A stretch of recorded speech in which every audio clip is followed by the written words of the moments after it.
यदि आपने एफिडेविट, हलफनामा या फिर शपथ पत्र का नाम सुना है तो आपके मन में भी कभी ना कभी ये सवाल जरूर आया होगा कि आखिर इसे बनवाते कैसे हैं।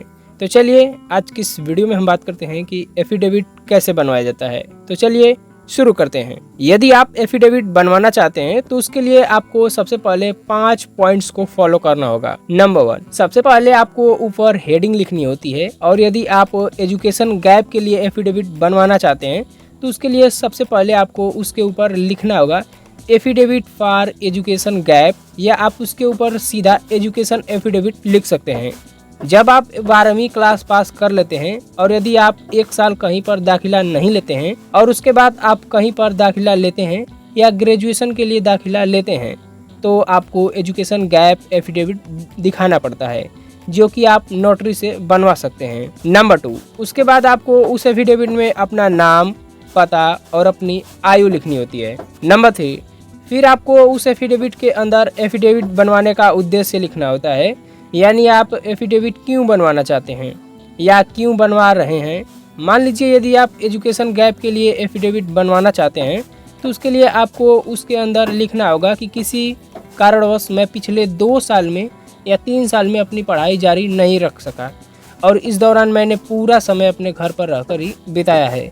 यह सारी बातें आपको उस एफिडेविट के अंदर लिखवानी होगी। नंबर 4, फिर आपको शपथ पत्र लिखनी होती है, यानी आपको उसके अंदर लिखना होगा कि ऊपर बताई गई सारी बातें बिल्कुल सच है और सच के अलावा इसमें कुछ भी नहीं लिखा गया है।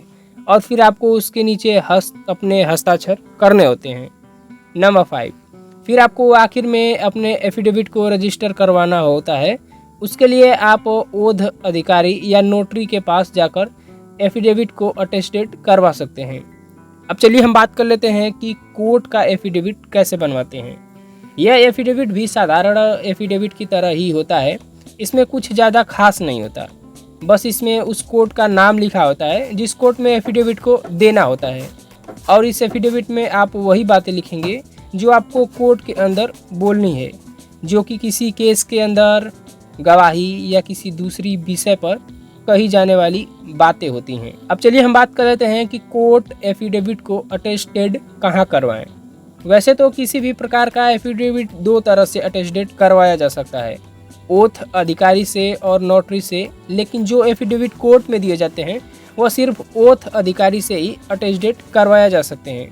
इसके अलावा जो एफिडेविट किसी सरकारी या गैर सरकारी ऑफिस में दिए जाते हैं वो आप सिर्फ नोटरी से ही अटेस्टेड करवा सकते हैं। अब हम बात करेंगे स्टाम्प पेपर और फीस की। कोर्ट में दिए जाने वाले किसी भी प्रकार के एफिडेविट के लिए आपको किसी भी तरह की फीस नहीं देनी होती है और ना ही किसी भी तरह की और फीस देनी होती है, और किसको सिर्फ ओथ अधिकारी से ही अटेस्टेड करवाना होता है।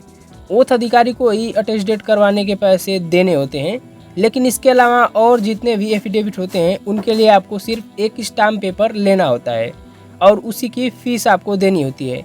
लगभग आपको स्टाम्प पेपर 10 रुपये में मिल जाता है, लेकिन हर राज्य में स्टाम्प का एक एक्ट होता है और उनके आधार पर हर राज्य में स्टाम्प की कीमत अलग अलग हो सकती है, लेकिन यह लगभग सभी जगह पर सामान्य ही मिलती है। आई होप दोस्तों, उम्मीद करता हूँ कि आपको ये वीडियो पसंद आया हो, तो इसे लाइक करें, अपने फ्रेंड के साथ शेयर करें, और यदि आपके मन में कोई कन्फ्यूजन है तो आप नीचे कमेंट करके पूछ सकते हैं। तब तक के लिए धन्यवाद।